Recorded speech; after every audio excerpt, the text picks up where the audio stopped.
Mata upu e ono, wa amia e ta vitale antola awa le atua.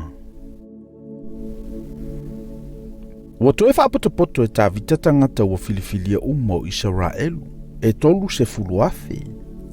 Ona tula ile o ta vita, walu o ia manenu uma sayante ia mai pa ala yuta.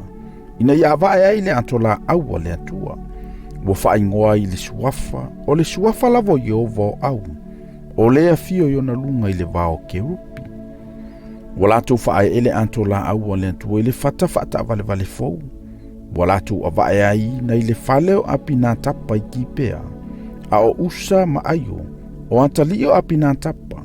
Walata ita ia le fata vale vale fou. Walatu avae ai na i le faleo api nā tapa i kipea. A toma le atola awa le atua.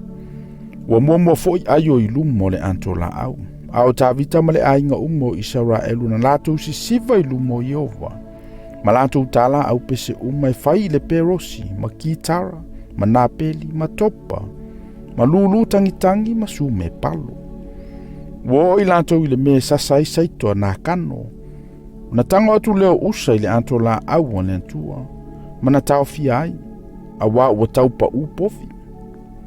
Ona tupu ai leo le toasau Yehova ya usa. Ona fasia leo ia e le antua i lea lava mea o nolona sese. Ile ua oti ai o ia. I lea mea i tafatafa le antola aua le atua. Ua ti ngata vita ina ua lipi usa ya Yehova. Ona ia whaingo ai leo lea mea o farisa usa. Ua o mai le aso nei.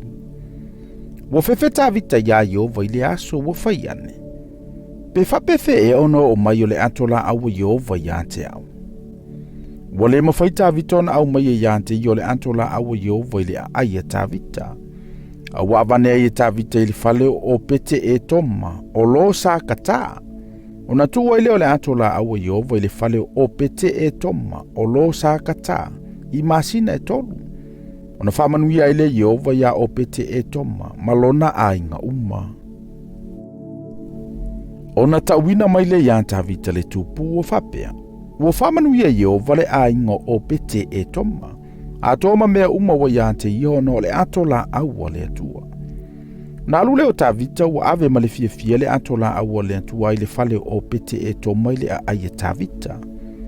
Ua uma ona sava vali e na ava ele atola aua Yehova i le asanga i ono. Na faitaulanga lea, o ia i povi ma manu pepeti.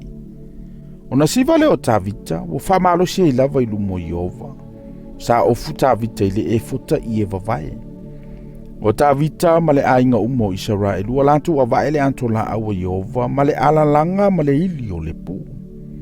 O au mai le antola aua Yehova i le aia ta vita. O na va ai mai lea o me kala le afafine o Saulo, i le whamalama. O na iloa ta vita le tupu. O lo oso ma siva i lumo Yehova. O na ino le o ia yante ia ilo na loto. O lato amatu le antola aua Yehova. Ma lato tu antuai i le mea e tuai to tonu o le fale ia na faya i e ta vita. Na faya i le ta vita o taulanga mui lumo Yehova. A toa taulanga whaafetai. O wha uma i ta vita o na faya o taulanga mui ma taulanga whaafetai. O na whamanu iele e iele nu i le suafo Yehova o au. O na tufa le e ia i le nu uma. Atoa uma le vautangata o Israelu. O tane atoa mawhawhine. E taitasi ma le poto i areto e tasi. Ma le ipu waina e tasi. Ma le areto sua mali e tasi. O na taitasi leo le nu uma. Ma alu ilo na ainga. O na foia tu leo ta vita e whaamanuia lo na ainga. Ua saume kala le awhawhine o saule whaafeta ia ta vita. Na whai mai leo ia. Ua mamalu na wā i le aso le tupo Israelu. Le na whaale lava i le aso i lumo au na whawhine ana au na. E peo na whaale lava se ula vale. O whai atu ta vita ia me kala. Na whaia i lumo Yehova, sa na filifili au. Ai tu ualo ta mama lo na ainga uma. Na tofia au e pule le nu o Yehova, o Israelu lava ia.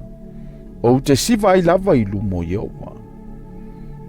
O te toi whaale au ngā ina ue sili i lena, ma o wha maulalo lava, au na whawhine, na e whai mai ai, e vi ia lava ue i lanto.